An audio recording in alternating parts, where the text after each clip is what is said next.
Halo guys, apa kabar semuanya? Mudah-mudahan semua sehat. Mudah-mudahan semua kabarnya luar biasa ya. Oke, untuk kesempatan kali ini guys, saya akan membagikan ya bagaimanakah protokol ya, protokol atau prosedur ya perawatan kelapa sawit ya.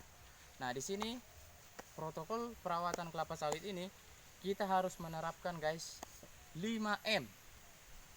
Nah, apa itu 5M? M yang pertama guys, yaitu membersihkan piringan ya.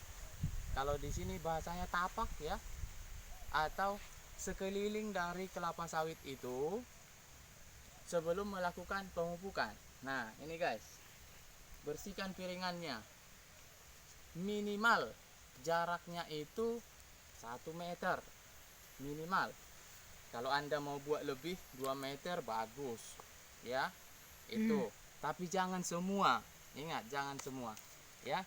Jadi melakukan pembersihan, membersihkan piringannya minimal 1 meter. Itu M yang pertama. M yang kedua yaitu mengamati pokok kelapa sawit ya, mengamati pokok kelapa sawit. Khususnya apa?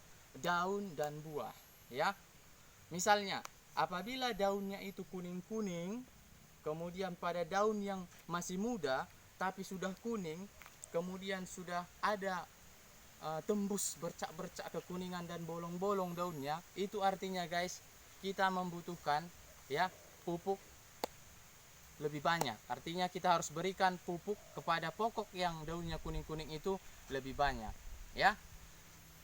Amati juga buahnya. Apabila buahnya dari sebelumnya lebih kecil ya, misalkan buah pada sebelumnya itu 20 sampai 50 kilo gitu, tapi misalkan 50 kilo, kemudian setelah beberapa bulan kemudian buahnya berkurang ya, atau beratnya menurun sehingga beratnya menjadi 15 kilo atau 20 kilo dari 50 kilo ya.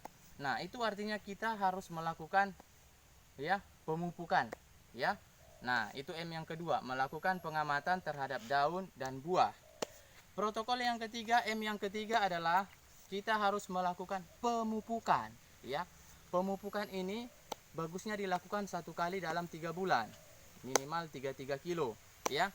Nah jadi apabila Anda melakukannya minimal sekali 1 kali 6 bulan ya, minimal, bagusnya sekali 3 bulan. Oke, itu M yang ketiga ya, melakukan pemupukan. Nah pada saat kita melakukan pemupukan guys, ingat ya, jangan langsung membuat pupuknya sekaligus semua. Misalkan Anda berikan pupuk untuk daun, kemudian pupuk untuk buah, pupuk untuk unsur hara, jangan Anda berikan ya sekaligus.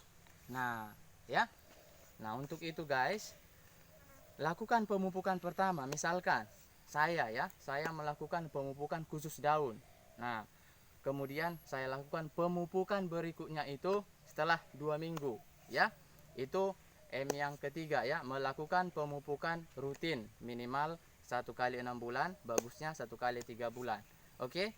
M yang keempat itu adalah melakukan pemupukan tahap berikutnya setelah 2 minggu ya. Di sini juga ada namanya masa inkubasi ya, atau masa transisi antara bagaimanakah unsur hara atau pupuk tadi ya sudah diserap oleh pokok kelapa sawit. Jadi kalau Anda langsung baru hari ini langsung memupuk khusus daun, misalnya saya gunakan hari ini pupuk KCL, kemudian Anda langsung besoknya gunakan pupuk NPK untuk buah, sama seperti kita makan guys. Kalau kita makan ya, makan sekenyang-kenyangnya, terus besok nggak makan, sakit juga kita guys. Intinya bukan soal banyaknya ya, tapi secukupnya, sesuai dengan kebutuhan ya. Jadi kita melakukan M yang keempat itu adalah melakukan pemupukan tahap kedua atau pemupukan berikutnya setelah 2 minggu. Oke. Nah dan yang terakhir M yang kelima, kita yaitu membiarkan ya, membiarkan gulma di sekitar kelapa sawit di luar dari piringannya tetap tumbuh ya. Contohnya bisa Anda lihat di sini guys, Nah, di sini sudah saya bersihkan gulma-gulmanya ya, yang di bawah bersihkan. Kemudian di sini saya biarkan, tidak perlu saya bersihkan semua. Kenapa guys? Itu supaya menjaga kelembapan ya, atau ketersediaan air dalam tanah. Kemudian menjaga selalu tersedianya unsur hara dalam tanah yang dibutuhkan oleh tanaman, khususnya pokok kelapa sawit. Oke. Nah, untuk kesempatan kali ini guys, saya akan melakukan pemupukan, yaitu pupuk KCL ya. Pupuk KCL ini sangat bagus sekali untuk membuat pokok kelapa sawit itu menjadi kokoh ya. Jadi kalau ada angin badai tidak tumbang guys. Kemudian untuk menghijaukan atau membantu proses fotosintesis ya, supaya daunnya itu hijau ya. Kemudian memaksimalkan nanti proses pembuahannya. Oke. Nah, supaya minyak kelapa sawit itu benar-benar mantap. Oke guys, sekarang saya akan lakukan ya guys. Nah, ini ada di sini pupuk dari saya gunakan segini aja guys. Ini kurang lebih 4 kilo. Tapi ya, lebihlah 3 kilo. Tapi ini tidak kurang 3 kilo ya. Ini saya gunakan untuk per pokok. Untuk penaburannya seperti pada video saya sebelumnya guys, kita bisa taburkan ya, jaraknya setengah meter minimal ya, minimal setengah meter. Bagusnya sih Anda buat 1 meter juga bagus ya. Nah, tapi setidaknya setengah meter. Tapi jangan langsung Anda berikan dekat sekali ke pokoknya supaya langsung dimakan oleh tanaman. Bukan seperti itu ya proses pemupukannya. Jadi kita taburkan, yang penting dia semuanya itu berserak dengan baik ya. Nah, Anda lihat seperti ini guys. Oke. Nah, taburkan di sekitar piringannya atau sekelilingnya ya guys. Nah, seperti ini guys.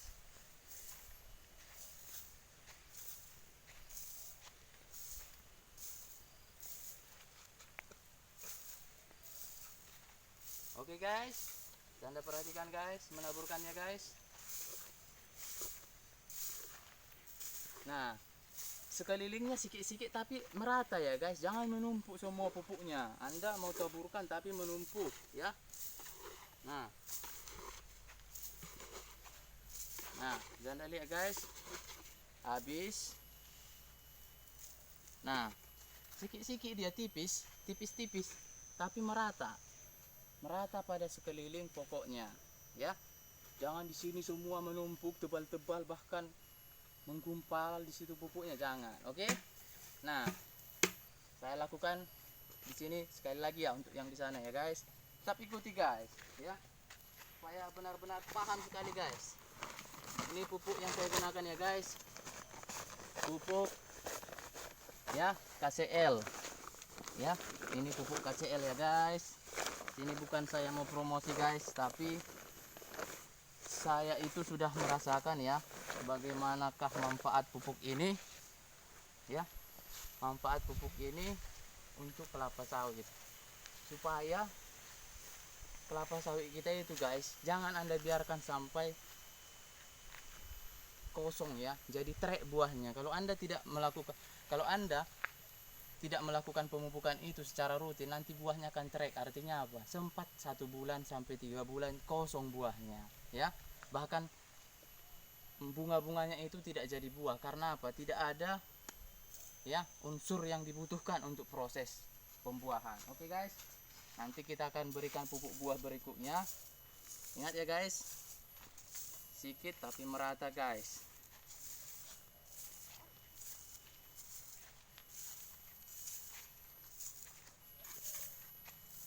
Nah, ini 3 kilo sampai 4 kilo guys ya. Kalau Anda melakukannya sekali 3 bulan, bagusnya seperti itu guys, supaya buah Anda itu besar-besar ya.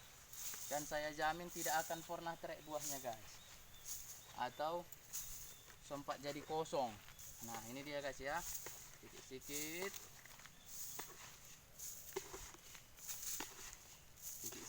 tapi rata guys. Oke guys, Nah, tengok. Nah, oke guys, sudah dilihat tadi ya. Seperti itulah ya protokol perawatan kelapa sawit supaya benar-benar hasilnya maksimal ya. Dan optimal lah. Kalau maksimal itu masih ada kekurangan, tapi kalau sudah optimal, sudah itulah yang terbaik. Oke guys. Terima kasih guys. Semoga dengan melihat video ini bisa menginspirasi atau memberikan informasi bagi rekan-rekan supaya lebih peduli atau supaya lebih paham dalam perawatan kelapa sawitnya, supaya benar-benar buahnya itu berbuahnya optimal ya. Jadi ingat guys, kita berikan banyak pupuknya, kita keluarkan banyak, yakin guys yang akan keluar untuk kita panen juga akan banyak. Oke, untuk itu guys, bagi rekan-rekan semua yang baru melihat video saya, jangan lupa guys subscribe. Subscribe itu tidak bayar guys. Justru Anda subscribe, Anda akan mendapatkan informasi-informasi video-video saya berikutnya yang menarik berikutnya, dan Anda tidak akan ketinggalan guys. Oke? Dan jangan lupa guys, berikan tombol like-nya dan komennya yang positif ya guys, untuk menginspirasi supaya saya lebih semangat lagi untuk membuat video berikutnya. Oke? Dan jangan lupa guys, share kepada teman-temannya yang lain. Oke? Thank you guys. Salam dari Pandis Layar.